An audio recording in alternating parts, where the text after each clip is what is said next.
Hey guys, this is Az from Integrum Health and Wellness.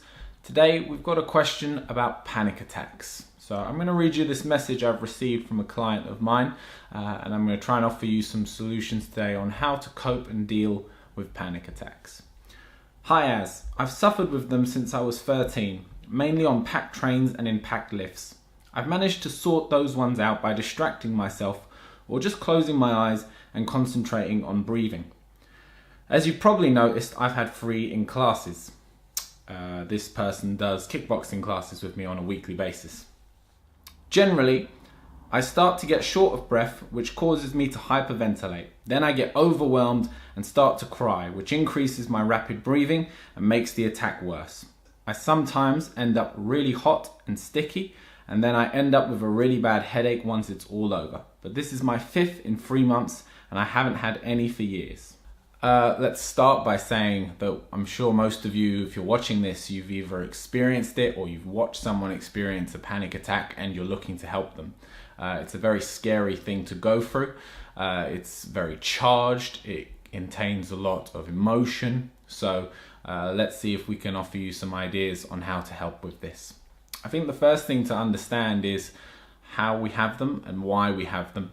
There are many different reasons, but in this person's case and in what she's been describing, this is where I'm going to try to come at it from. So panic attacks are actually responses from a very old part of our brain, which is the fight and flight part. So we've heard of this before, I'm sure, fight and flight. This is a very old response built into us for survival. We see a T-Rex coming at us, and we either decide to run from it and save ourselves or to fight it and try to kill it and save ourselves. It's all about the survival instinct. What you might not have heard is that there is a third part to this, which is freeze. Fight, or flight, fight or freeze mechanism.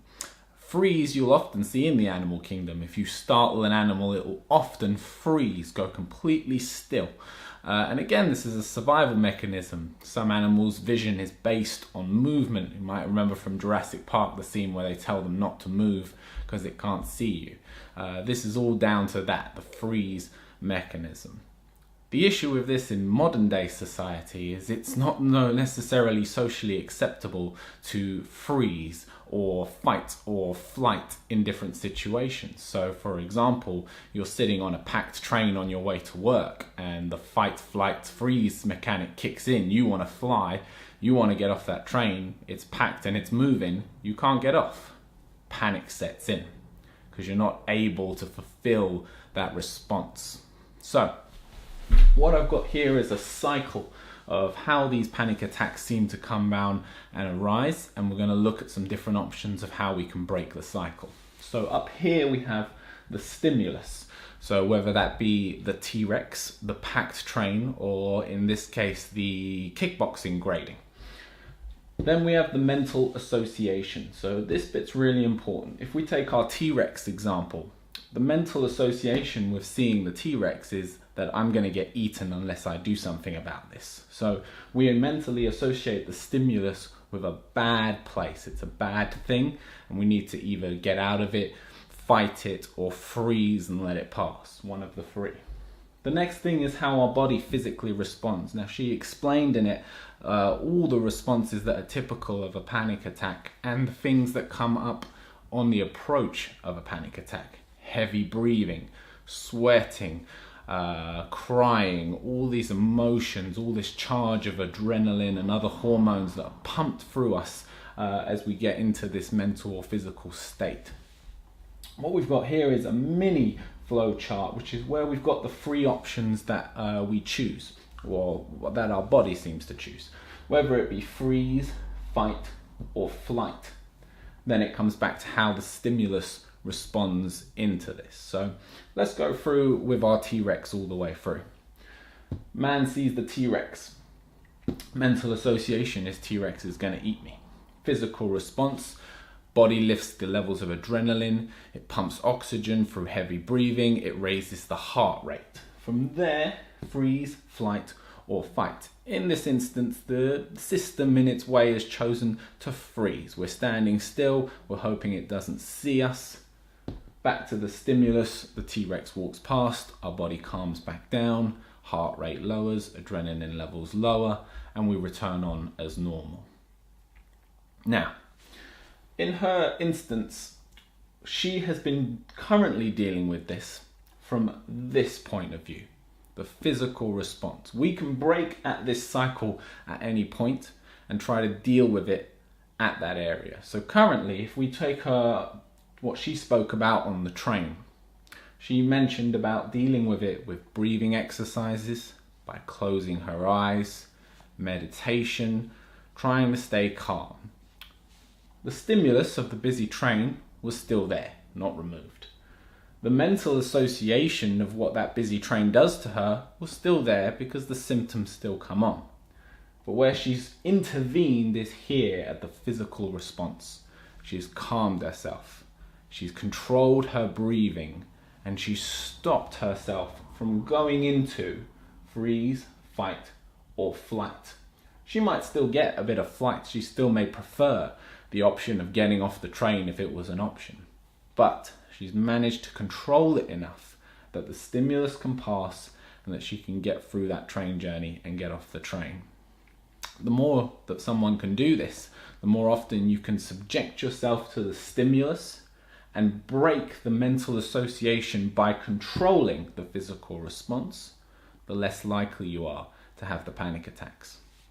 Now, the question came because we were talking about the kickboxing classes that she does and how she still suffers with numerous attacks during the classes. So what's happening here is the stimulus of, let's say, doing a grading and the pressures with it has a mental association of the pressure it puts on her to perform, how she feels she's going to do, the risk of injury, whatever it might be that's causing the panic attack to start.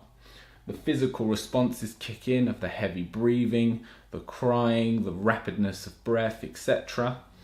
And then we get the freeze, flight, and fight.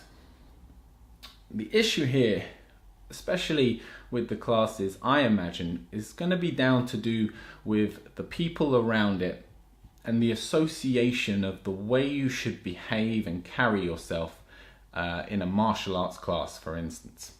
So you don't want to be shown to be panicking during a grading. You don't want to show emotions of fear during your classes. So it's completely understandable where here we've now got this system that's built into us, this instinct, and it's fighting against our modern ego of who we believe we are and what we stand for. So my invitation to her and to all of you who might be dealing with this is to take a look at this flowchart, put your situation that causes panic attacks in it, and try to control it at different stages. Firstly, the stimulus. Can you remove yourself from the situation? So if certain people cause you to have panic attacks, if certain arenas cause you to have panic attacks, certain areas, claustrophobia, is it possible, as best as, to remove yourself from such situations? Now, this is often not the case. It's not practical to always avoid being in a lift or always getting on a train. It's also, this is entrapment. You're then closing yourself off from the world because you're not able to cope with what's going on. The next thing to deal with would be the mental association. So why? The why of when you have the panic attack. Why does the train and all the people cause you to panic? What do you associate this with that is causing you to lose control and to start having these physical responses? You have to try to come to terms with whatever it is that's causing you to panic. You have to rationalize it in your brain so that your human brain can get back in control. For anyone who'd like more reading and reference on this, I recommend the Chimp Paradox. This talks greatly about how we have our human brain and our chimp brain, or our instincts and our modern human brain. The human is who we want to be. The chimp is there irregardless. It's built into our system. And it's not about getting rid of it, but learning to control it. So the mental association of being on a packed out train and being too enclosed with people, there's too much going on, there's too much noise. It's finding a way of rationalizing it, that everything's okay, that you are safe, that this is normal, that this is regular, and there is no need to fear.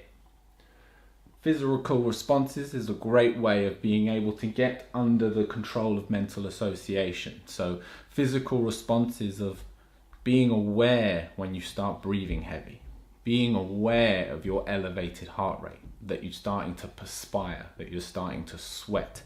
The nerves are beginning to manifest themselves not only in your mind, but now physically starting to spill out. Getting those under control will allow us to control our mind so that we can start beginning to break down the mental associations with this negative stimulus. Now this area here, the freeze, fight or flight, this is relatively out of our control. So it's very difficult to decide which one of these is going to kick in if your system gets to that point of doing it. It's also really important to understand that whichever one of these your instincts, your body chooses, is the correct one, and you shouldn't place judgment on it. Fear is nothing to be ashamed of experiencing, whether it be on a train or being punched in the face at a kickboxing grading or asking for that promotion at work and you choke and you don't say anything. These responses are there to help us survive. We can't control this, but we can control getting to this. We can beat it by dealing with our responses, our mental association, and the original stimulus in place. My name's Az from Integrum Health and Wellness, wishing you well.